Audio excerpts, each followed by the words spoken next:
All right, well, good afternoon, everybody. Welcome to Writers Live presents Susan Shapiro Barash. My name is Christina Wernish. I'm the Adult Activities Coordinator for Palm Beach County Library System. Thank you all for being here today. As mentioned, this is part of our Writers Live series, which we are now in our 17th year connecting readers and authors.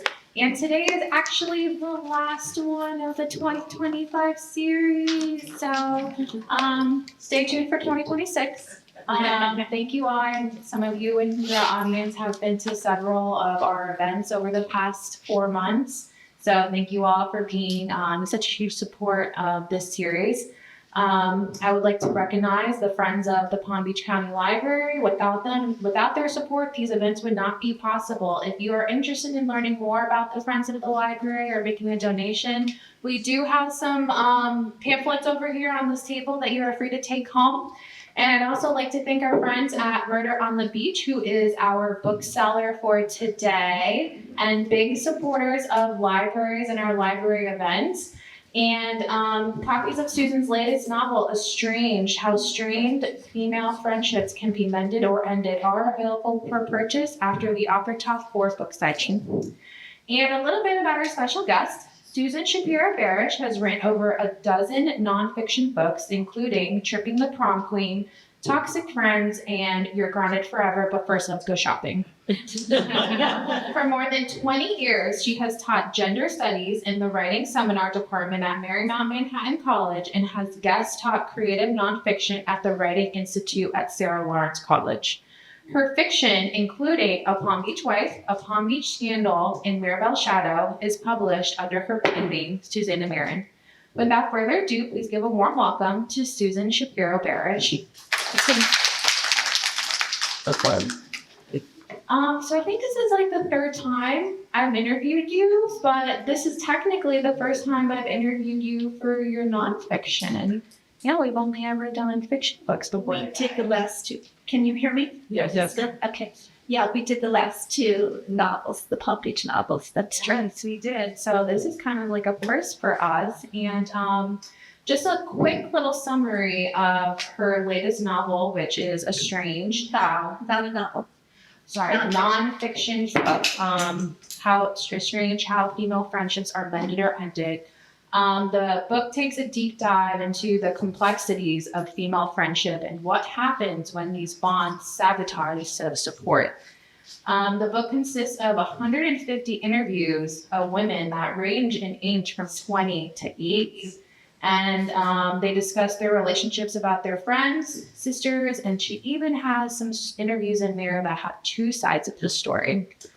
So you have been investigating how women are positioned in contemporary culture for several decades. What inspired you to write this book now? I wanted to write this book 7 years ago. My mother died, and I was really surprised by my friends. I was surprised by the ones who were there for me that I didn't expect to be there on such a level, and the ones who were not there to understand my grief. And I pitched it to my agent and my publisher. I was with St. Barnes. I've been with them for most of my career. And they said, but Susan, you are going to write 3 Palm Beach novels first. Mm-hmm. So I put it aside. And then, interestingly enough, 2 years ago, when I felt like I had time to go back to it and I still wanted to go back, it sort of haunted me, Christina, that I hadn't completed it.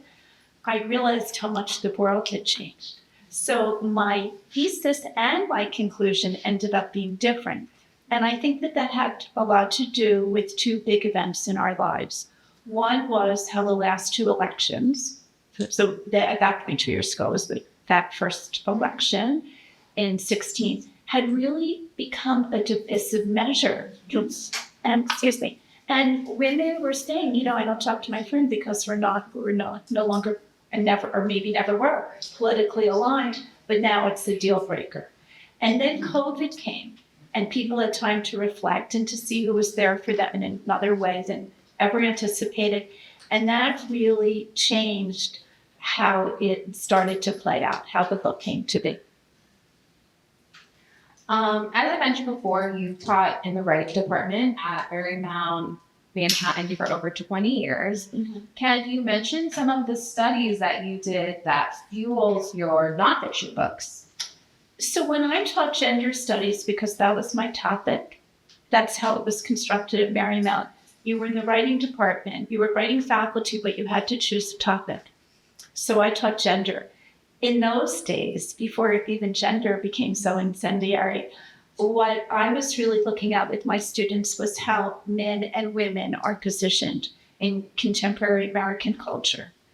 And historically too, and why there's so much bias against women, why women don't to this day get equal pay for equal work, and why there's so much typecasting and expectation for female behavior and female and male behavior.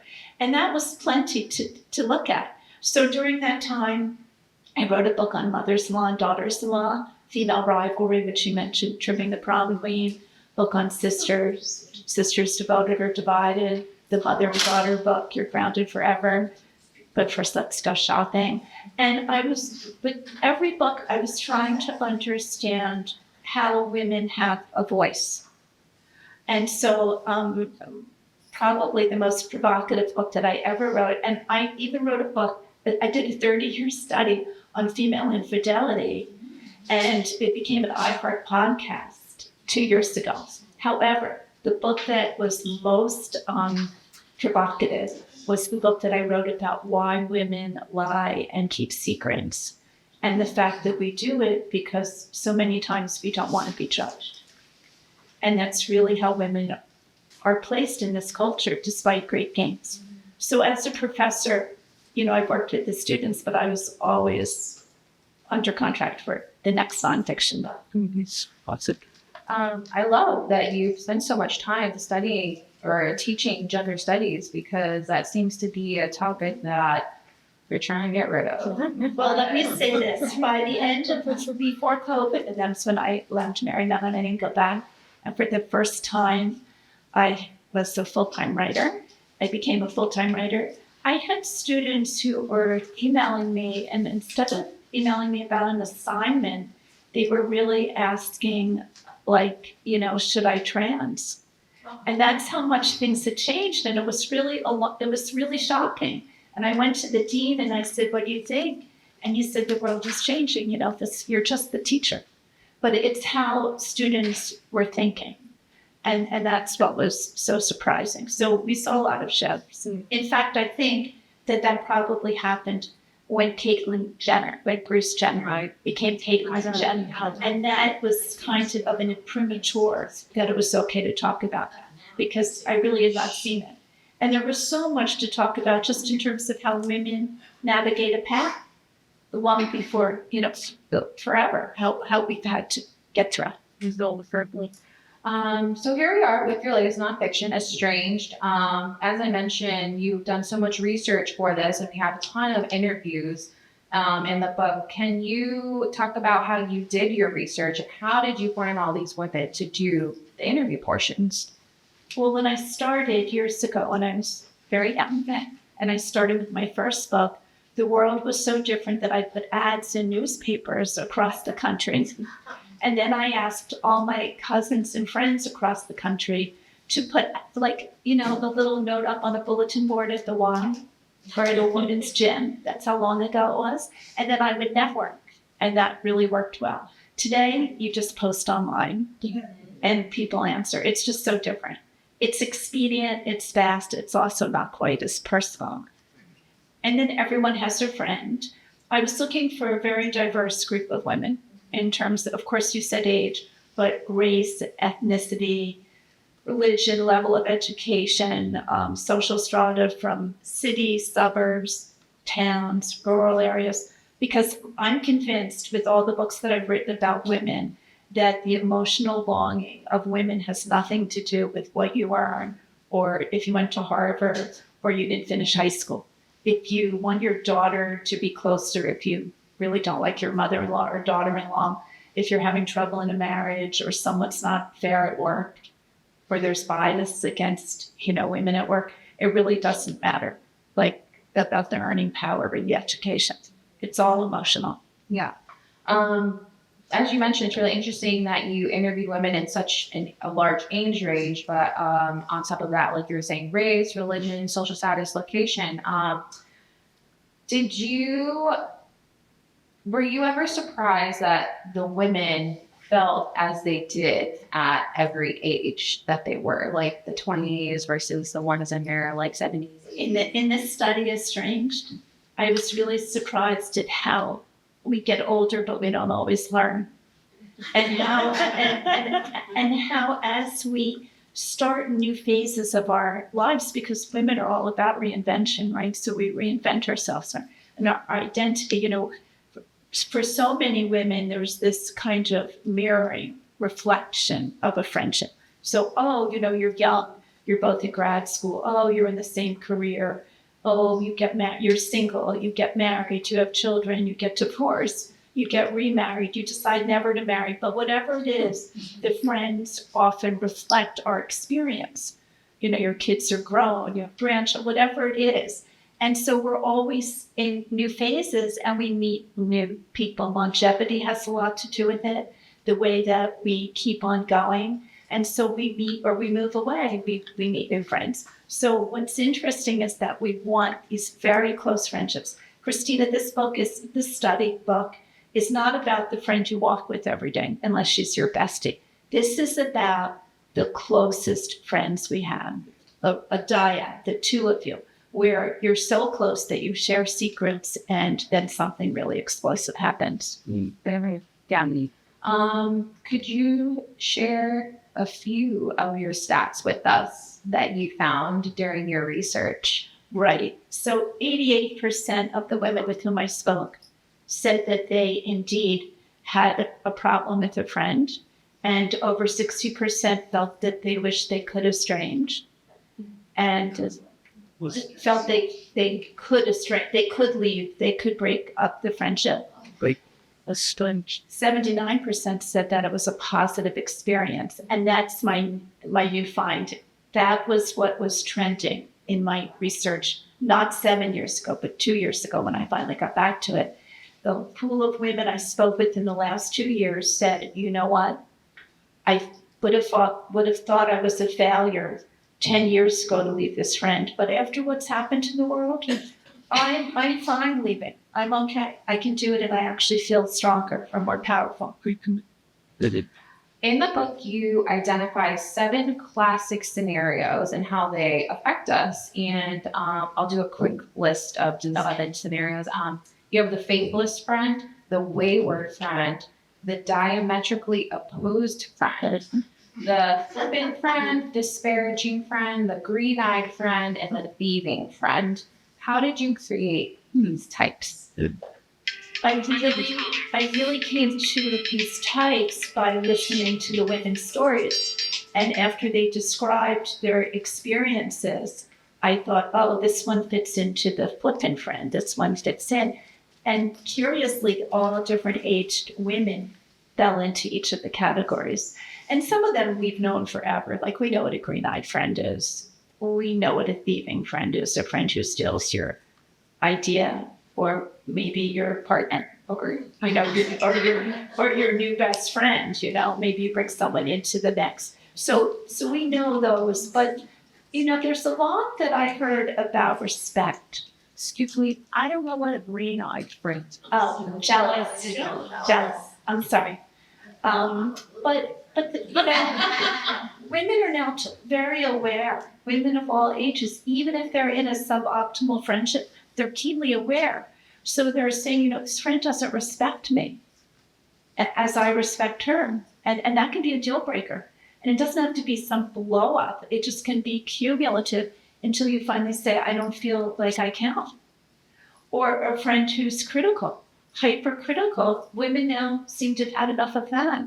Mm-hmm. So, we're seeing really where you want this to be your safe haven, and instead there's tension in the friendship. Mm-hmm. Your interviewees expressed trepidation at leaving an unhealthy friend, despite how unsatisfying or troubling it has been. Why do you think that? Because the societal message for women is that we're good girls and we're best friends forever.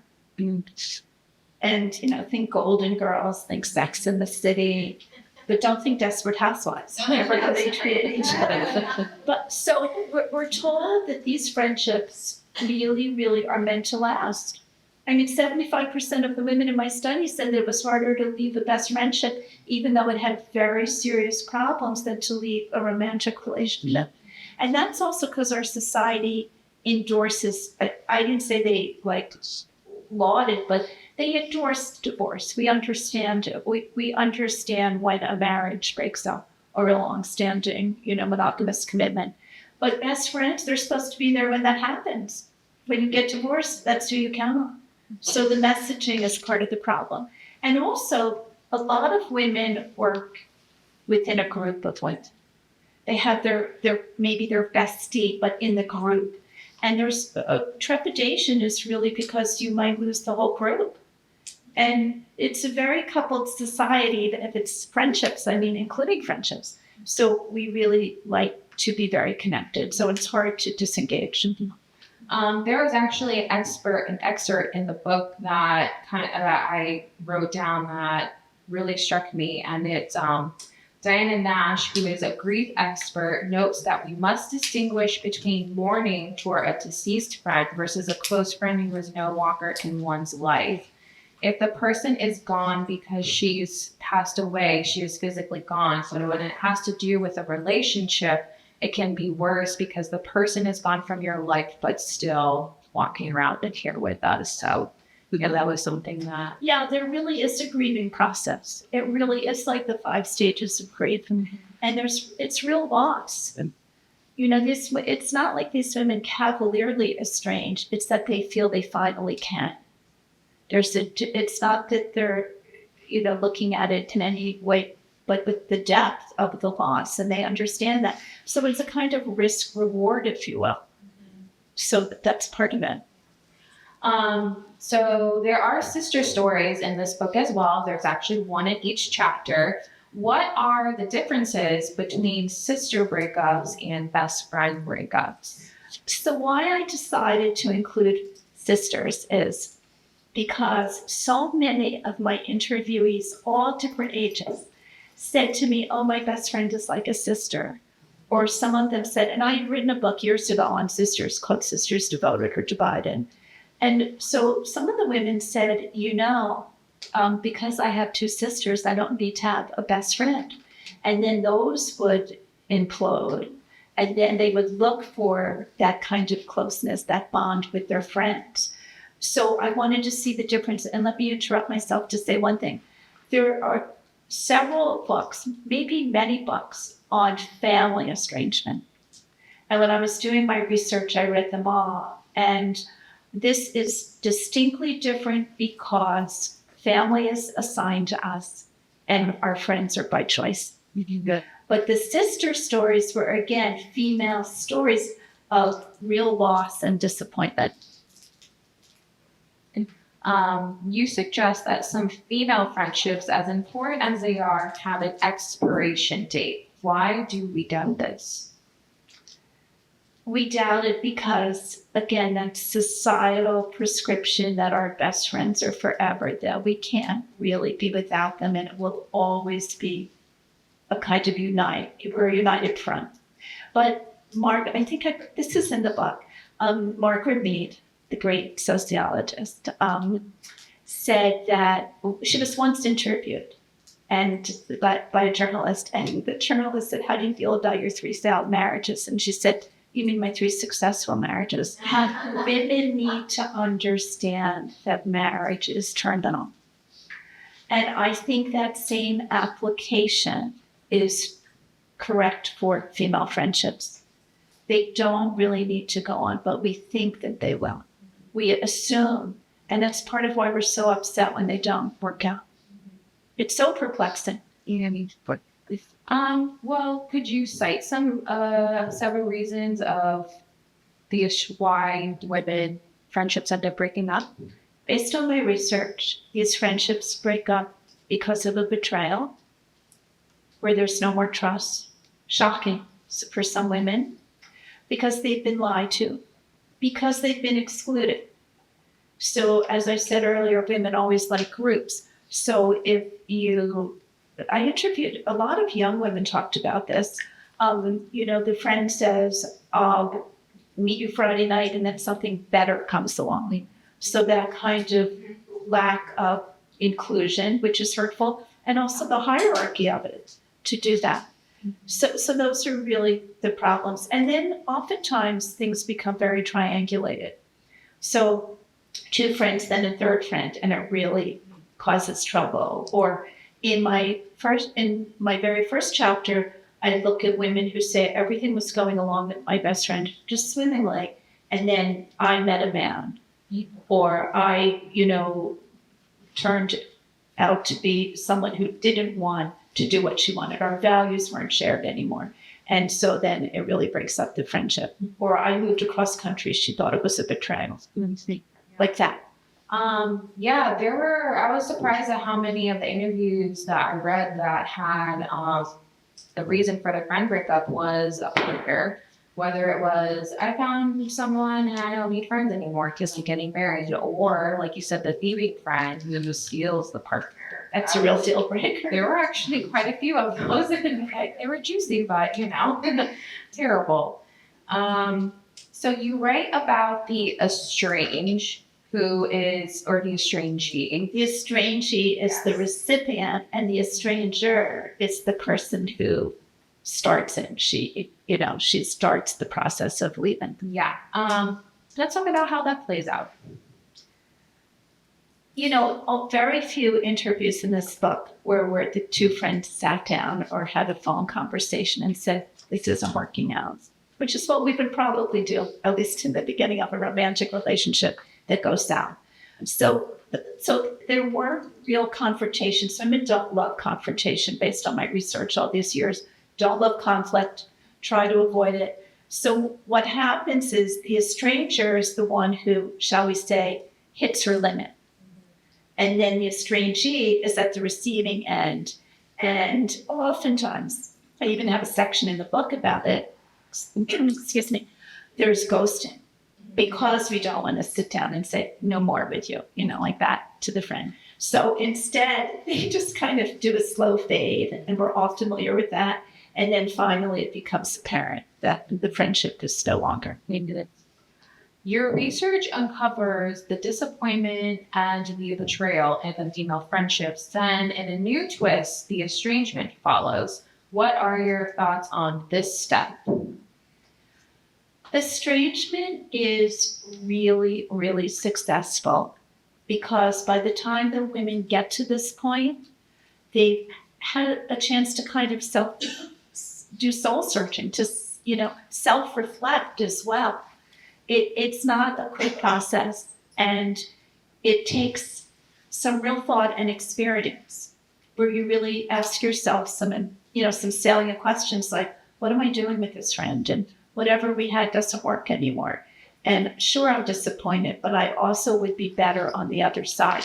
The other part of it, Christina, that really matters is that once you leave this friendship that is unhealthy, you're keenly aware of what a healthy friendship would look like. So hopefully we learn from the experience. Now I have one more question for you before I turn to the audience for any of you that have questions. And my last question is, what is your takeaway from this whole process and your conclusion after you finish the book? That we still live in a world where women are working hard to understand how they fit in and what really resonates for them, what's really fair, and what really matters. And we've all been told across the board that we want certain things. We want the glittering prizes. We want, of course, health, but we want success. In a capitalistic society, we want success and education. And if we have children, we want them to thrive, and grandchildren, all that we understand. But it's not, that one foot in front of the other that we were all taught would be the answer. If you do the right thing, you'll get the right reward. It's not like that. It's much more complicated, and that includes female friendships. So we shouldn't blame ourselves. We should just question what's really best for ourselves, and to understand that we can Estranged, but the book, the subtitle is How Strange Female Friendships Are Mended or Ended. So I have some stories here where friends are reunited and they've had time to learn and reflect, and also where they can be mended. Mm-hmm. So all of it is about the truth. If we're truthful with ourselves, then we get a better result, even if it's hard. Thank you. Thank you. Does anyone? Yeah. Question? Yeah. Yeah. In the book, you mentioned the relationship in Toni Morrison's book, Sula. I did that book years ago on audio. She read it, and there's a line in there when she says, "Oh, Sula, we were girls together." And I didn't understand it until just this year. Because when you're young like that, you share all of your feelings and your beliefs, And as you get older, people are hiding things and just not really being really who they are as much as when you're young like that. It's much purer. Yeah. When we're young and we're more naive. I mean, we haven't been knocked around. But you do raise something that I wanted to mention. For this book, it's not just the interviews, but I also looked at books about female friendships to reference, and I looked at celebrity culture. I was a little surprised. I don't know how many of you know this, but Marilyn Monroe and Ella Fitzgerald were best friends. Did you know that? Yeah, I found that really interesting. But Ella Fitzgerald had a big problem. This fits into the Wayward Friend chapter, because Ella Fitzgerald was very troubled by Marilyn Monroe's drinking and drug use. And I did a whole chapter, and I remember my editor said, "Do you really want to do this?" And I said, "I sure do, because it's real." And that is, I interviewed women where one friend had an addiction or drinking, some problem, and the other friend was the enabler. But it was so complicated. How long do you stay? So I looked at the stats on that and the research. But yes, I mean, you're right about Toni Morrison and Sula. Yeah. Any other questions? Yeah. This is a real life situation. I was in Tenny's and 9 years ago. I'll repeat that. I had got another. I can't hear you. A couple different. One of them just lost her father. Maggie. Okay. And one of them had just lost her father. So we were cleaning out the closet, and I figured there's a better way to do this. So I mentioned it. And this girl who's no longer in my life, she called me a curse word, which I won't do because it was really awful. And I was, we were not talking nicely to each other. So long story short, I went over to her and I apologized. She never did. And a couple weeks later, she sent me a card, which I didn't even want to open because she really hurt my feelings. So I mentioned this to my boyfriend, and he said, maybe it would have been better if you didn't say anything and then let her call you first. So did I handle it wrong, or did I handle it right? You should have read the card. So you apologize. Did everyone hear her first story? Okay, so let me repeat it. I hope I get this right. So this woman was with friends because one of the friends' the father had died, and they were all together cleaning up, right? Going through stuff. And one friend was very unkind and nasty for no real reason. And so you apologized. About what? She apologized because the friend made We were both talking ugly to each other. But I apologize, she didn't.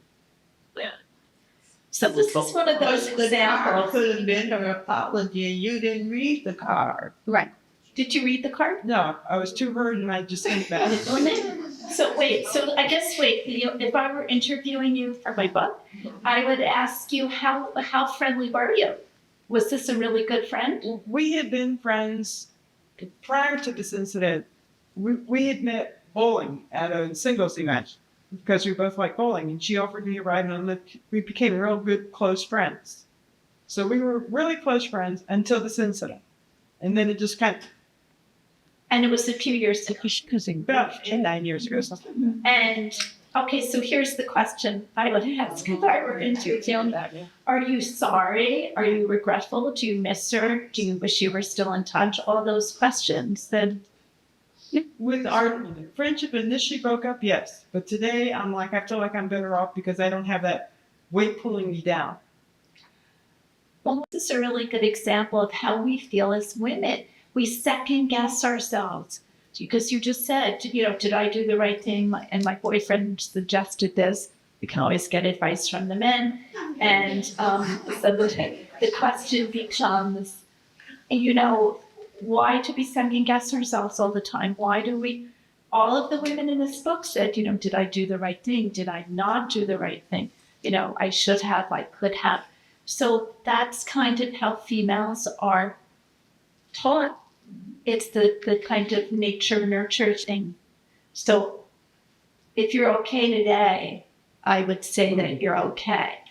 But if you replay it in your mind a lot, something about it really didn't seem finite, even though it's finite. Right? Yeah, well, We all learn. I was thinking about it the other day, and I thought, well, I think I did the right thing because if she had really valued our friendship, she would have apologized on the spot or called me up. Because sending a card through the mail weeks later, it's like you can't pick up a phone and say I'm sorry or something. But it's so complicated for women. We all bring ourselves to the party. So, it's very hard. Do you want to? There will be this other question. Okay, I can talk to you later. I'm sorry, first one in the best. I have I don't know if you embrace this enough, but I have a problem with the term best friend. I have close friends. Now, I have a friend that I've been friends with for 50 years, and we are really close. But I call her best friend, and then my other friends, what's the matter with them? That's my feeling. So I don't use the term best friend. And I noticed that my granddaughter was 15 years old now. I said, who's your best friend? And she said, well, I have a lot of best friends. Yes. So that's not taught. That was just the way. So maybe it's that kind of thing. It's a good point. It's a good point. And, we all know what BFF means, and we're all taught to have a best friend. I use the phrase closest friends throughout the book mostly. But women did say she was my best friend or she was my closest friend. But it's hierarchical for sure. It is. We're here with this friend and here with this friend. There was an article that came out of the New York Times. I referenced it in the book a few months ago, right before the book got handed in for production. And it was about the medium friend. And then there's a man named Robin Dunbar, and I referenced his work, who's written a lot about the tiers of friends. Like, say we have 5 or 10 inner sanctum, and then it goes on until we have 150 acquaintances over a long life. But the medium friend was an interesting article because what this journalist was saying was the medium friend, you don't hold the bar very high, but you don't completely disregard that they should do something that's giving as a friend. But that's not a best friend. Okay, other question, yes? I think this very close friends, when something happens, it really hurts you to the heart. Like I have a lot of friends for over 50 years.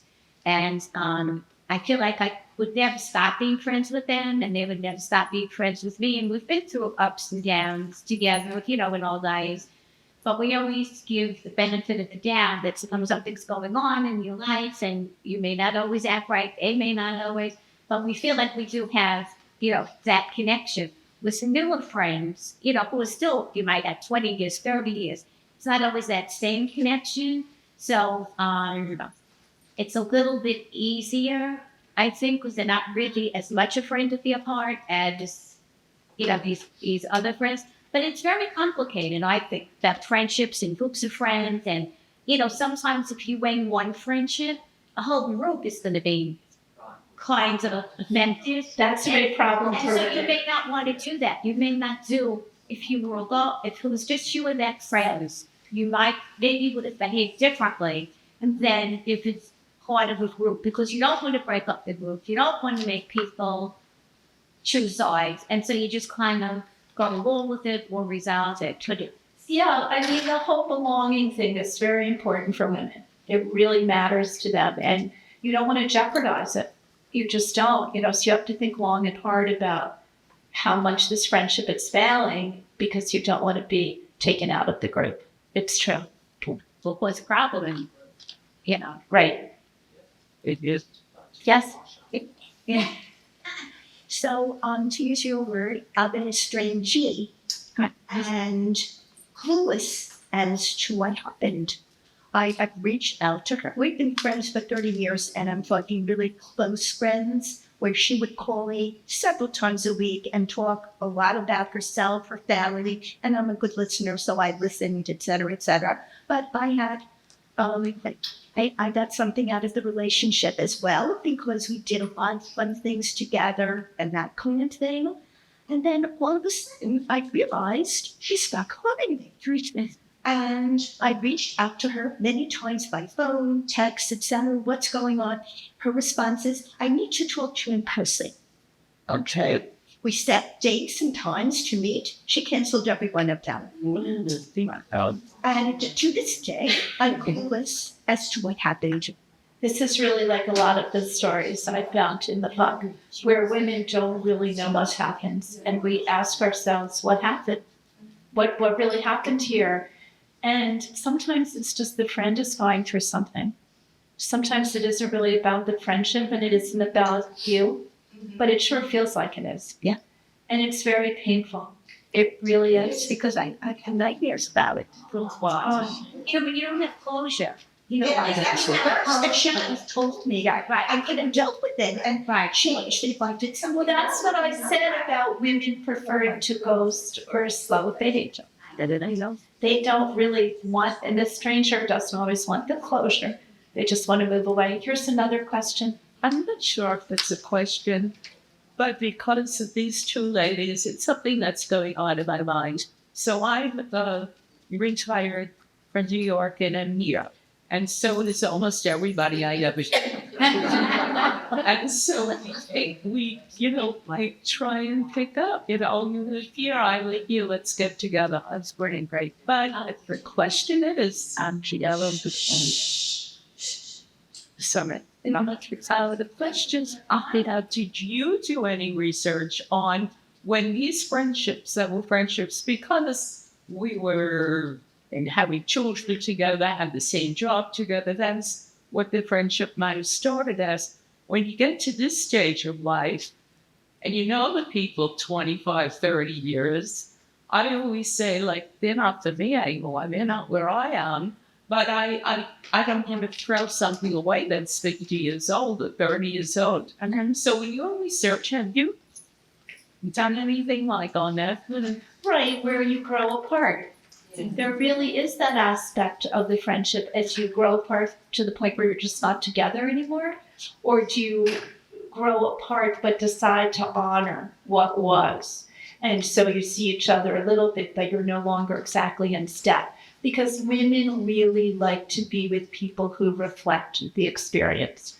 You know, I interviewed one of the older women with whom I spoke for the book, said that she moved to a community, North Carolina, and she met a lot of people. She was married, and it was all couples, and everyone was happy. It was almost like, we all know this, summer camp, you know, year round. And then her husband died. And she was a widow. And she was sort of dropped by the couples. You know, she felt like she was perceived maybe as a threat even, or a third wheel. And then she was trying to get into the widows group in her community. And they didn't want another widow. And she really felt unsafe. So she entered the mean girls. So that was another thing. Okay, here's another question. It works another way as well. I think many of us now are living in senior communities, and you're from somewhere else, and you're anxious to make friends and get into activities together. And every week there's another death and there's another funeral. This is something that we have to adjust to as well. We're making new friends. We're having fun together. And suddenly it's not 5 sitting around at a table. It's 4. And the next week there's someone else at the next table who's missing a friend. Different kind of adjustment. Yeah, well, aging is Well, it can't be a win when you get older. it's not for the faint of heart. Okay, wait, let me just take her. Yeah, I have a question. Could you mention that breathing? grieving when you lost a friend? I had a friend I knew for like 40 years, and we were very, very close. We helped each other out whenever we could. We both went through marriages together, divorced and stuff. And we recently ended it because she became like abusive. I don't know whether she had an issue, but abuse just became not physically, just emotionally, you know, with the things that she was saying, that she texted me that I never erased. And I just realized I cannot be friends with this girl anymore. She made me nervous because she was very hot-tempered, but I put up with it because we knew each other for so long. And I find myself now, I didn't say over, I texted her, and I said, I cannot, be friends anymore, we just can't. And she said, okay, fine, no issue. But now I find myself thinking about her a lot. And I don't know whether I'm grieving, I do not want to have this renewed for sure. But there are moments, in the day when I think of her for whatever reason. Because it's still a loss. It's really still a loss. And by the way, one thing that I found in my study that you just brought up is that when women stay in these suboptimal friendships, they often rationalize it like this. We've known each other forever. We raised our children together. We went to college together. Our mothers knew each other. Our grandmothers knew each other. We're the same religion. We went to the same church. I mean, all these reasons. She was there when I got married the first time. I mean, all these stories that somehow would be why you would say, I'll just hang around. And yet, at the same time, people are doing what you do. That's the new trend, to say enough, despite the history, despite that we mirrored each other along the way. So here's the comment. I just finished that book, Let Them and Let Me, which yeah. has a lot of this kind of relationship thing, whether it's with women or with, and what she said is when you're in certain parts of your life up till now, you're all doing the same activity, which all in college, all studying, all partying on the weekends, and then you all go into different directions. And I've been here 3 years, and I found that all the friendships I've had and all the new friendships I have, that I've learned the word let them and let me, and I'm just following my own path. This is my sister. It's been very difficult for her because my path is bike riding by myself or walking in Wakota. I smile at people. I talk to people there. I found as I got older, I don't need that constant long-term friend or the everyday friends. I'm doing what I enjoy. Like here today, this is something I'll enjoy. And then I use that to move over to the next day and the next day.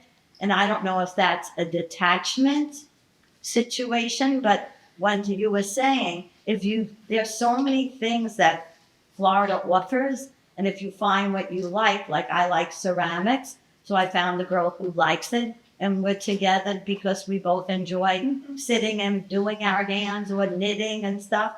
So I don't know if when they say that they had a friend for a long time, everyone's doing their own thing at this age. And there's so much that you have to be true to what you like. Exactly. And you don't have to feel that you have to be with someone if you don't like doing the same. It's really about being evolved. About really understanding. Okay, does anyone else agree with me? Yeah, I agree. Thank you. And I've been getting by because I'm single now, and I wasn't single before, and now I'm finding I like going to Wakota, even by myself, because that's what I like. But that's great because it's a heightened self-awareness, and that's what we all need. And I can't be responsible for what other people need me to be because the book really hit me. I don't know if anyone else read them. It's the let people do what makes them happy, and then you do what makes, but you can't be angry at people for doing what they want. Just be supportive, enjoy your life. Right. It's Because we don't know if we have it tomorrow. Nobody knows. This woman in India, okay, I was just going to say, I really commend you for being aware of where you're at, okay? Thank you. I'm single. I am so independent and look it up crazy, right? But I feel peace. At peace. I know the finance. I know where I'm uncomfortable. That's it. I know, I've always been that way. I've just been this, like, meaning abstract type of thing, yeah. The country is a It's a long journey, I'm telling you. You know, and then also when you go to work, even if you didn't like the people at work, you knew where you had to be because that's what gave you your paycheck. Right. But retirement, whew, no one tells you where to go, what to do. If I come home and if I want to get on my bike, I have nobody telling me do this or do that. It's different for sure. I mean, it really is a kind of full circle. You had a comment? Yes, I have a sister who just passed away. 7 years younger than me. Growing up, but very, very close. She had pancreatic cancer. I was a nurse. So I was worked 3 times to take care of her. She was abusive to me every time, verbally. And when she passed away, I did not really mourn. And but one day I decided finding out of nowhere something I heard on the radio, an old song or something, and I don't know if I have guilt from not But were you close for years before she got sick? We used to, but then this was a 7 years difference. I was in college. She was the 7 years. I think then she was very she wasn't a nice person. If I had to go up there 3 times, so I finally one time I said, Amy, I'm leaving. I can't, you're yelling at But me. this is about hitting our threshold. And this book is really about, you know, when we hit our threshold. I reached. Yeah, and we say, you know, I can't do this anymore. So we should really, so they're full of different, you know, important. Okay, wait. She was I first want to say that I have 3 occasions that I have not seen in 42 years. When I stopped living in Los Angeles, and we talk 2 or 3 times a week. If that connection is there, connection is there. Yep. It's amazing how we have not seen each other, but the connection is there with Fran. Maybe that's an easier friendship. Yeah. You know.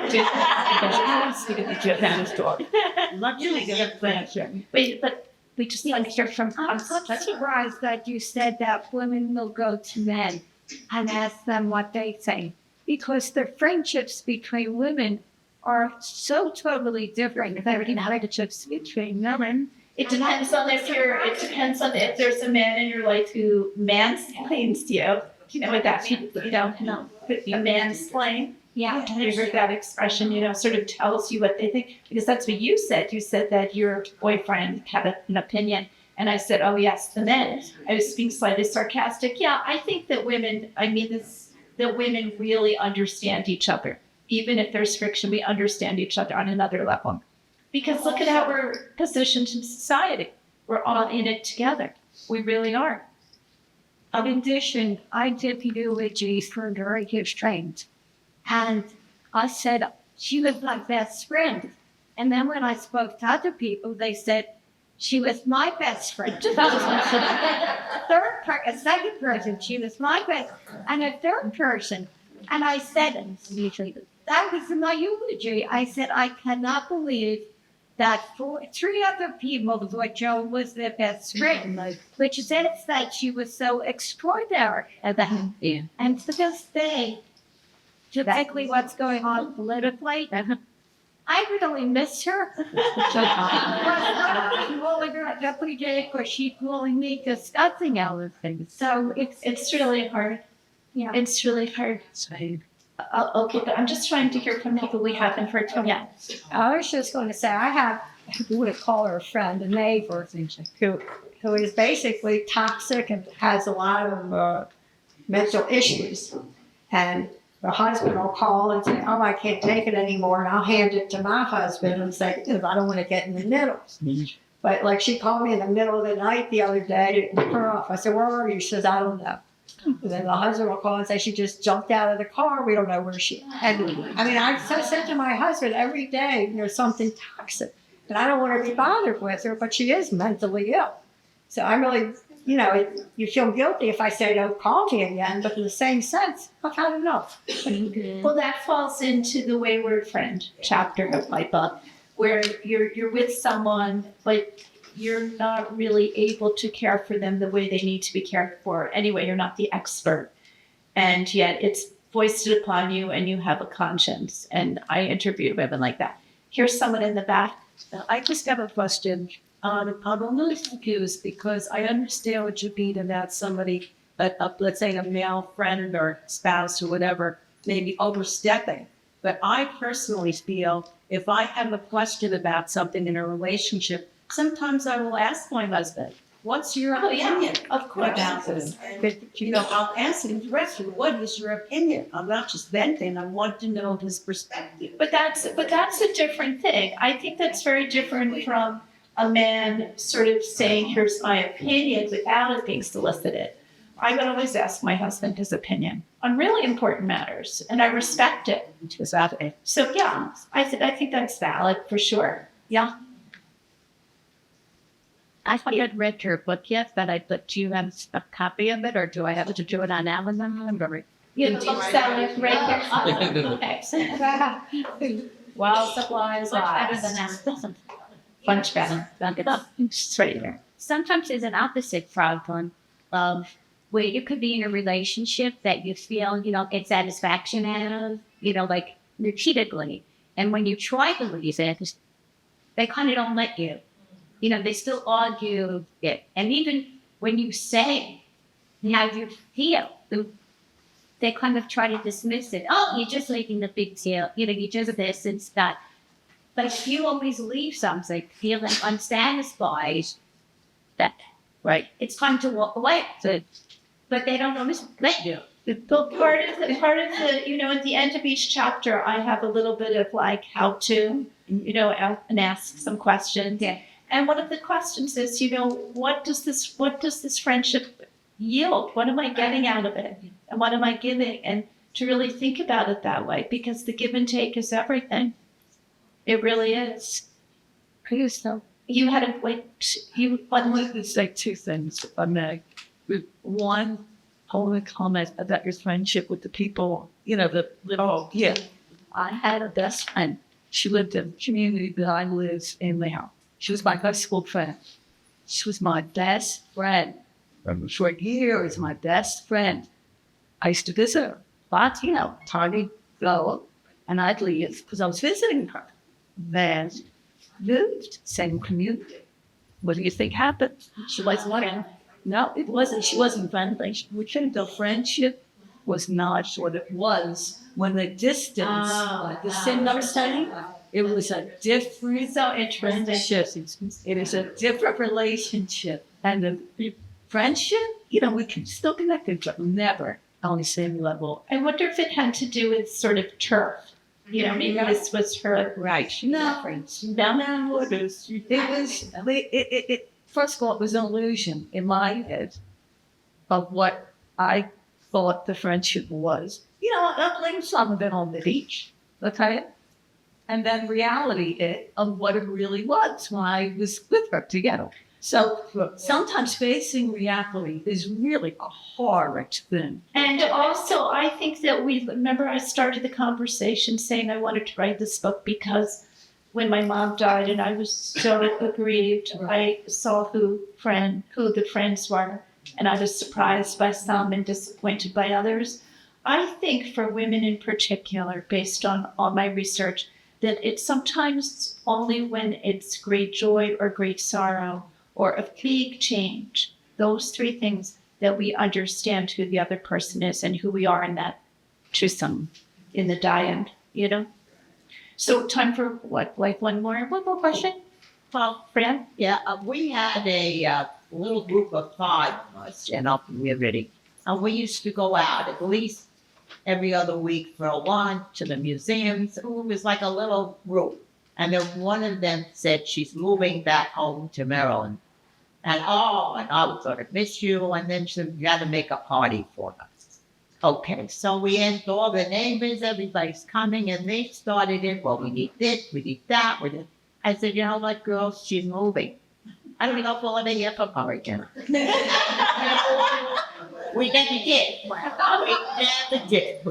So these are not friends. These are just people in your life. I don't call those people friends. Well, it's what I said. This Estranged is about really the closest friends.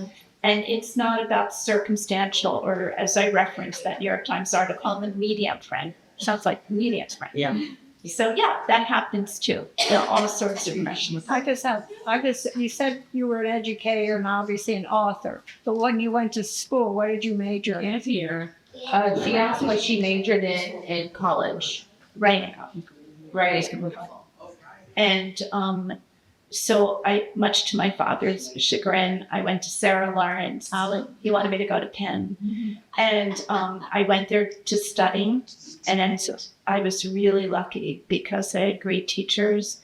And then when I graduated, I got into Columbia for my master's, for my MFA. And instead I got, I'm afraid to tell you, don't judge me. I got married and had 2 children very quickly.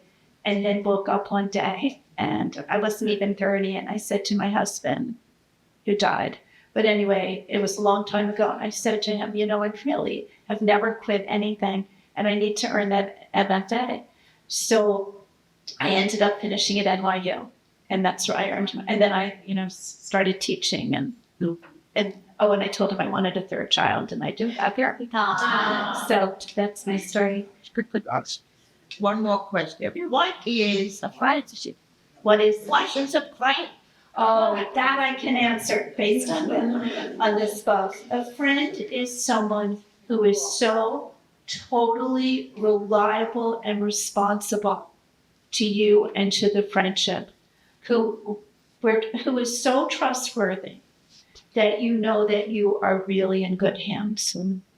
You know that she is there for you. And we don't always see it. And we often are really, deceived into thinking that that friend is really there. But the authentic friend is really worth, staying with. That's, where the give and take is really not measured, but immeasurable. That's a good way to end today. A perfect response. Thank you, everybody, for sharing with your support. Thank you, Susan, once again for a wonderful conversation. And for coming. We'll see you in 2036. Right as live.